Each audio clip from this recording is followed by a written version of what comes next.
जय संविधान, जय भीम, महात्मा गांधी की जय, गोडसे मुर्दाबाद। 4 PM न्यूज नेटवर्क में आज मैं बात करना चाहता हूं कि पिछले 10 साल के अंदर देश के अंदर जो कुछ हुआ उस पे हम बहुत सारी चर्चा कर चुके हैं। देश की आर्थिक स्थिति कैसी है, देश के ऊपर विदेशी ऋण कितने बढ़ गए हैं, जो सड़कें बनी हैं, जो पुल बने हैं, जो ब्रिजेस बने हैं, वो किस प्रकार से फॉरेन लोन लेकर बने हैं इंफ्रास्ट्रक्चर सुधारने के नाम पर, किस प्रकार देश के अंदर जो हमारा ऋण था 2014 में वो 4 गुना बढ़ गया है। ये सब बातें हो चुकी हैं। ये भी बातें हो चुकी हैं कि देश के अंदर बेरोजगारी पिछले 50 साल में सबसे ज्यादा है। ये भी हम बात कर चुके हैं। ये भी हम बात कर चुके हैं कि देश के अंदर आज हर परिवार को रोजगार की जरूरत है, धंधों की जरूरत है। उनकी दुकानें नहीं चल रही हैं, उनकी छोटी इंडस्ट्रीज नहीं चल रही हैं, वो इस चीज से परेशान है। उनको लग रहा है कि देश की सारी संपदा कुछ गिने चुने लोगों के पास सीमित हो गई। उन्हें लग रहा है कि उनकी आमदनी तो घट गई है, लेकिन देश के सबसे अमीर लोगों की आमदनी 10 गुनी बढ़ गई। वो चिंतित हैं। इस पे हम चर्चा कर चुके हैं। हम इस बात पे भी चर्चा कर चुके हैं कि देश के अंदर धार्मिक विद्वेष बहुत ज्यादा बढ़ गया है। हम ये भी चर्चा कर चुके हैं कि हमने सन 1962 में, 65 में, 71 में, कारगिल में देश को अंदर से कभी इतना बटा हुआ नहीं देखा है। लेकिन आज धार्मिक विद्वेष को इतना ज्यादा बढ़ा दिया गया है कि देश बिल्कुल सामाजिक ध्रुवीकरण की तरफ चला गया है और एक समाज दूसरे समाज की तरफ आशंकित निगाह से देखता है। चाहे वो हिंदू मुसलमान का मसला हो, हिंदू सिख का मसला हो, हिंदू क्रिश्चियन का मसला हो, जाट और नॉन जाट का मसला हो, यादव नॉन यादव का मसला हो, दलित नॉन दलित का मसला हो। लेकिन देश की जो हमारी खूबसूरती थी, हमारा देश एक जो खूबसूरत गुलदस्ता था, उसको जिस प्रकार से आज छिन्न भिन्न कर दिया गया है, उस पर भी हम बहुत सारी चर्चा कर चुके हैं। हम ये भी चर्चा कर चुके हैं कि देश के अंदर महंगाई इतनी ज्यादा बढ़ गई है कि घटती आमदनी में, इस बेरोजगारी के आलम में महंगाई को झेलना आम आदमी के लिए मुश्किल हो गया है। हम इस पे भी बात कर चुके हैं। और ये महंगाई हो क्यों रही है? ये महंगाई इसलिए हो रही है कि सब कुछ पूंजीपतियों के हाथ में चला गया है और कंपटीशन खत्म हो गया है। जो छोटे दुकानदार, छोटे फैक्ट्री वाले, एमएसएमई वाले बड़ी इंडस्ट्री को, बड़ी दुकानों वालों को, मॉल वालों को कंपटीशन दिया करते थे, वो करीब करीब पूंजीपतियों ने खत्म कर दिया है।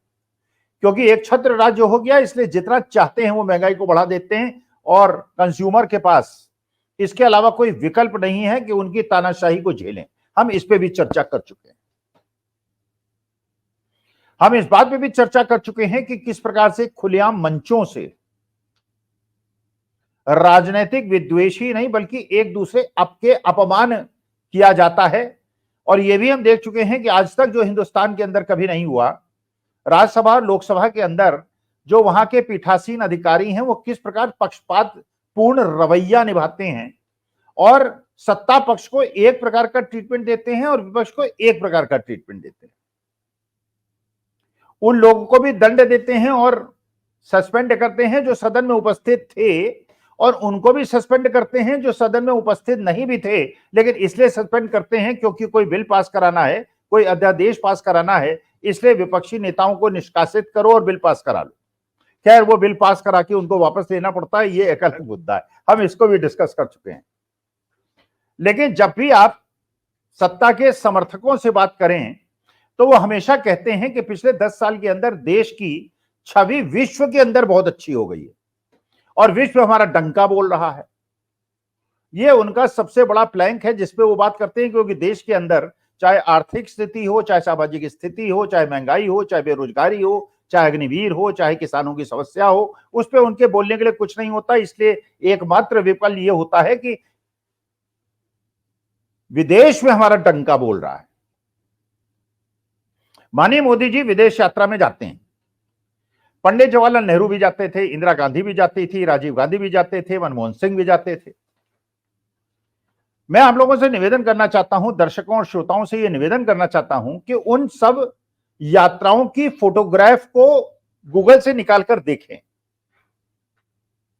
आप ये देखें, जब पंडित जवाहरलाल नेहरू विदेश जाते थे, अमेरिका जाते थे और रूस जाते थे, तो सारे प्रोटोकॉल्स को तोड़कर वहां के देश के राष्ट्राध्यक्ष उनको लेने एयरपोर्ट के अंदर खुद जाते थे और यहां तक कि हवाई जहाज के अंदर जाते थे और पंडित जवाहरलाल नेहरू को रिसीव करते थे। ये देश की धाक थी, ये देश का डंका बोलता था। देश का डंका तब बोलता था जब इंदिरा गांधी जाती थी और छाता लेके अमेरिका के राष्ट्रपति उनको बाहर तक लेके आते थे क्योंकि बारिश हो रही है। देश का डंका तब बोलता था जब 1971 में बांग्लादेश के अंदर भारत ने जो वेस्टर्न पाकिस्तान था उसने ईस्टर्न पाकिस्तान के ऊपर दादागिरी की थी और वहां के लोगों को परेशान करना शुरू किया था। तो देश की प्रधानमंत्री इंदिरा गांधी ने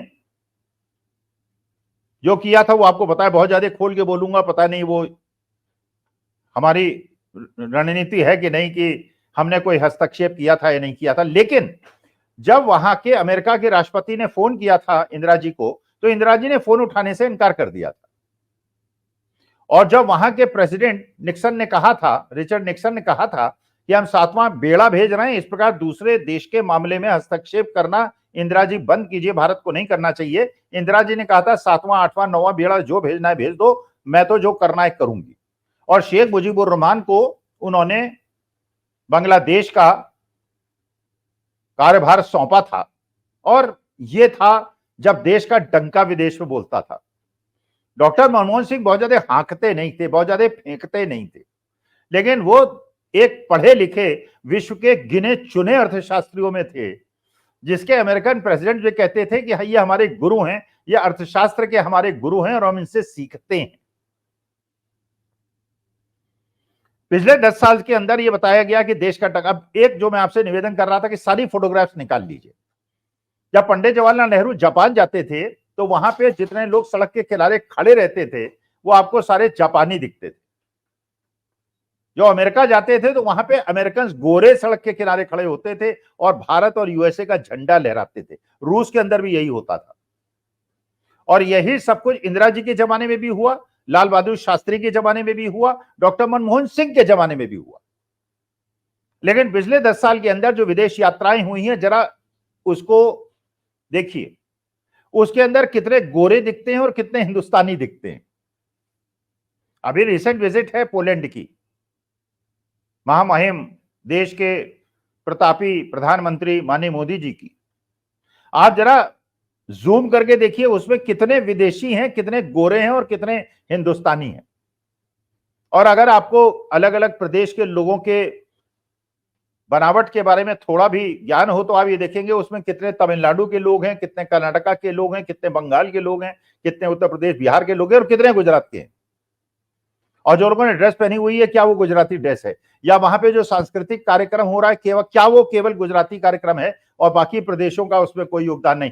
क्या ऐसा लगता है कि जितने लोग वहां हैं 300-400 लोग, उसमें 99% लोग गुजरात के रहने वाले हैं, एक ही प्रदेश के रहने वाले, और विदेशियों को इस बात का कोई आकर्षण ही नहीं है कि माननीय मोदी जी को उस प्रकार से उनका अभिवादन करें जैसे वो पंडित जवाहरलाल नेहरू का, इंदिरा जी का, लाल बहादुर शास्त्री का, अटल बिहारी वाजपेयी का और डॉक्टर मनमोहन सिंह का किया करते थे।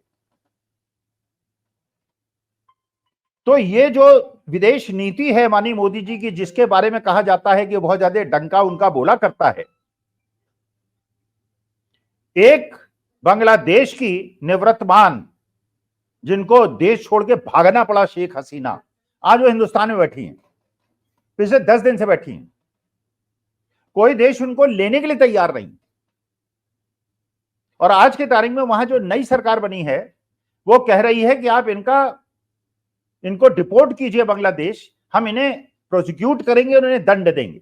इसका मतलब आपने बांग्लादेश को अपना शत्रु बना लिया है और उस देश से भगाई गई प्रधानमंत्री को अपने देश में शरण देके आपने नई रिजीम को, तो हमारे देश की जो शख्सियत है उसमें हमारी किसी व्यक्ति से कोई प्रेम और संबंध नहीं है, हम देश से संबंध रखते हैं। तो आज के रिजीम, बांग्लादेश के रिजीम से आपने दुश्मनी मोल ले ली है। चीन और पाकिस्तान आपके अगेंस्ट पहले ही है, मालदीव आपके पहले ही अगेंस्ट है, और उसके बाद एक नया दुश्मन आपने पैदा कर लिया, फिर कहते हैं विदेश में डंका बोल रहा है।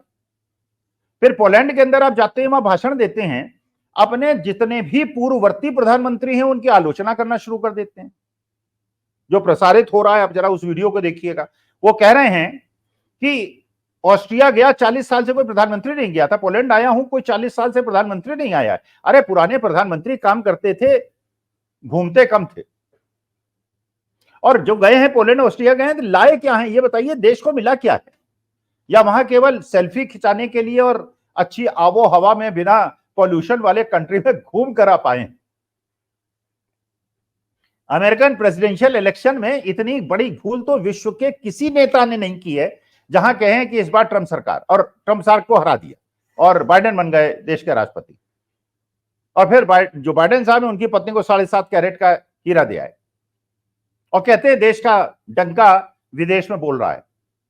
अरे विदेश में जाके भारत के सारे प्रधानमंत्रियों की आलोचना करने की क्या आवश्यकता है? देश के अंदर कीजिए ना, विदेश जाके क्यों करते हैं? अटल जी की भी आलोचना करते हैं कि 70 साल कोई काम ही नहीं हुआ, और 70 साल में अटल जी जिनके चरणों में बैठ के आपने राजनीति सीखी, आप उनकी भी आलोचना करने लगते हैं।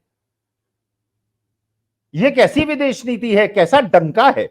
जहां पे आपको रिसीव करने एयरपोर्ट के अंदर छोटे अधिकारी आते हैं, जहां पे हमारे देश के पुराने प्रधानमंत्रियों को लेने के लिए उस देश के राष्ट्राध्यक्ष उनको रिसीव करने आते थे, और आप कहते हैं विदेश में डंका बोल रहा है। जहां गोरी चमड़ी वाले हमारे देश के प्रधानमंत्री को सलाम करते थे, प्रणाम करते थे, नमस्कार करते थे, आदाब करते थे, उस देश के प्रधानमंत्री को वहां केवल गुजराती लोग ही रिसीव करते हैं, और उसके बाद आप कहते हैं कि देश का डंका विदेशों में बच रहा है। कि अपने देश के अंदर तो आप जवाब दे नहीं पा रहे कि 15 लाख आपने क्यों नहीं दिए, 2 करोड़ रोजगार क्यों नहीं दिए, महंगाई क्यों नहीं कम की, महिलाओं पे अत्याचार आपने क्यों नहीं रोक पाए, तो विदेश में डंका बोल रहा है। डंके की ये स्थिति है। बांग्लादेश आपके विरोध में खड़ा है, मालदीव खड़ा है, पाकिस्तान, चीन तो आपके खिलाफ खड़े। चीन जो है वो घुसा चला आ रहा है और पुल बना रहा है, और क्या क्या बना रहा है ये जग जाहिर है। लेकिन आप कहते हैं देश के अंदर ना कोई घुसा है ना घुस पाएगा, और ये चीन इस बात का बहाना बनाता है और कहते हैं जब देश के प्रधानमंत्री कह रहे हैं हम नहीं घुसे हैं तो हमने कोई इंट्रूजन किया ही नहीं है। ये है देश की रीति, जिसको कहते हैं विदेश में हमारा डंका बोल रहा है। वास्तविकता में मेरे हिसाब से आप लोग सारी फोटोग्राफ देखिए, पंडित जवाहरलाल नेहरू की, इंदिरा गांधी की, मनमोहन सिंह की, अटल बिहारी वाजपेयी की, राजीव गांधी की और माननीय मोदी जी की, आप देख लेंगे कि वहां जो रिसीव करने वाले लोग हैं वो हिंदुस्तान से ही ले जाए गए लोग हैं, जो वहां जाके मोदी मोदी करते हैं और फिर उनको देश वापस ले आया जाता है। वहां आनंद करते हैं 2-4 दिन के लिए, और कहा जाता है कि देश का डंका विदेश में बोल रहा है। हमें देश का डंका बजाना है, हमको मोदी जी का या राजीव गांधी का या इंदिरा गांधी का डंका नहीं बजा रहा है। तो हिंदुस्तान का जो डंका बोल रहा है वो बांग्लादेश ने जो चेतावनी दी है कि शेख हसीना को देश हमारे डिपोर्ट कीजिए, हम उन्हें प्रोसिक्यूट करेंगे, इससे पता चलेगा कि देश का डंका कितना बोल रहा है। नमस्कार, धन्यवाद और प्रणाम।